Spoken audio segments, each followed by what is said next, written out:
दिनेश सिंह जी। राधे राधे। जाओ। गुरुदेव, आपके चरणों में कोटि कोटि प्रणाम।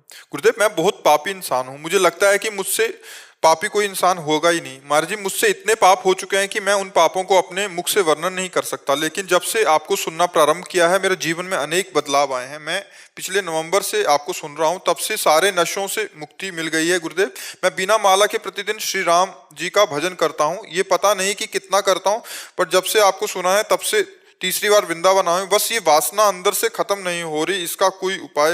हो जाएगी, हो जाएगी। जितना नाम भगवान अंदर प्रवेश करते जाएंगे, जगह भरती जाएगी, वासना हटती जाएगी। है ये वासना रूपी पानी अपने आप निकलता जाएगा। जब ठोस राम नाम अंदर चलता जाएगा हृदय में, वो हृदय भगवान के नाम से पूर्ण होता जाएगा, सारे विकार निकल जाएंगे। आपको चिंता नहीं करनी, चिंतन करना है। हाँ, ये दुर्वासना सदैव जो जीव को आकर्षित करती रहती है, जब तक भगवत साक्षात्कार नहीं होता तब तक ये बनी रहती है। ये बहुत लंबी तक चलेगी, इसलिए घबराना नहीं। नाम जप करते रहना और भगवान के आश्रित रहना, तो उनकी कृपा से सब ठीक हो जाएगा, सब बढ़िया हो जाएगा। दुर्वासना हमको अब घसीट नहीं सकती, ये विश्वास करो। हम भगवान की शरण में हैं, भगवान की ये जब कभी दुर्वासना बढ़े, तत्काल ध्यान करो, मैं भगवान की शरण में। ए दुर्वासना, अब तो मुझे नष्ट नहीं कर सकती, क्योंकि मैं हरि शरणम, मैं भगवान की शरण में हूँ। और सीम की चाप सके को तासु, बड़ रखवार रमापति जासु। भगवान जिसके रखवारे हैं, उसको ये दुर्वासना क्या बिगाड़ पाएगी। मस्ती लाओ, भगवान के चरणों की शरणागत। काम के कारण थोड़ा सा नियम नहीं बन पाता, जैसे सुबह। देखो, भगवान को सबसे ज्यादा स्मृति प्रिय है। स्मृति तो सोते जा, तो बस फिर हम जो भी कार्य कर रहे हैं, गृहस्थी में बैठकर भजन करने का समय ना मिले तो कोई शोक का विषय नहीं।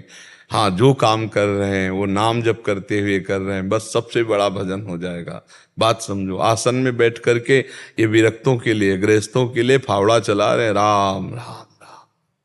जो काम कर रहे हैं भगवान का स्मरण करते हुए, बहुत बढ़िया भजन है, बहुत बढ़िया भक्ति हो जाएगी अगर इसको करना सीख जाए। एक एक कवल में राधा राधा, ये पता नहीं, लेकिन ये तो परमानेंट नहीं, अभ्यास करते रहो। हाँ, और सबसे बढ़िया धन्यवाद है कि आप अपने जीवन को सार्थक कर रहे हैं। बुरे आचरण छोड़ दिए, गंदी बातें छोड़ दी, अब आपका जीवन पवित्र हो रहा है, आप भगवान की तरफ बढ़ रहे हैं, धन्य हो जाएगा जीवन। नहीं तो फिर वही सूकर कुकर की योनियों में जाना पड़ता।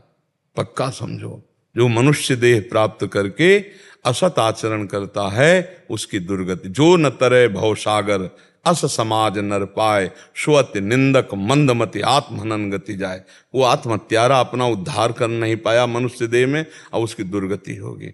अगर आप नाम जप कर रहे हो, फिर शरीर छूट जाता है, और अगर कमी रह गई है तो अगला जन्म ऐसे कुल में होगा जहाँ भगवान की भक्ति का वातावरण होगा, और जन्म से ही भगवान की भक्ति में बढ़कर भगवान को प्राप्त कर लोगे। इसमें घाटा नहीं होगा। पर जो भजन ही नहीं करते, गंदे आचरण करते, उनका जीवन व्यर्थ जा रहा है। तो सत्संग उनके जीवन को सार्थक कर रहा है। हम तो ये कह रहे हैं, अगर 5 मिनट भी पूरे दिन में भजन करने लगा कोई, तो जीवन की शुभ की शुरुआत कर दी। 24 घंटे में 5 मिनट बोला राधा राधा कृष्ण कृष्ण हरि हरि, उसने जीवन में मंगल बीज बो दिया। अब उसका अमंगल जो है वो नष्ट होना प्रारंभ हो जाएगा। 5 मिनट। और कहीं कोई चलते फिरते उठते बैठते नाम जप कर रहा है तो क्या कहना, सा तरत सा लोकान तारेते।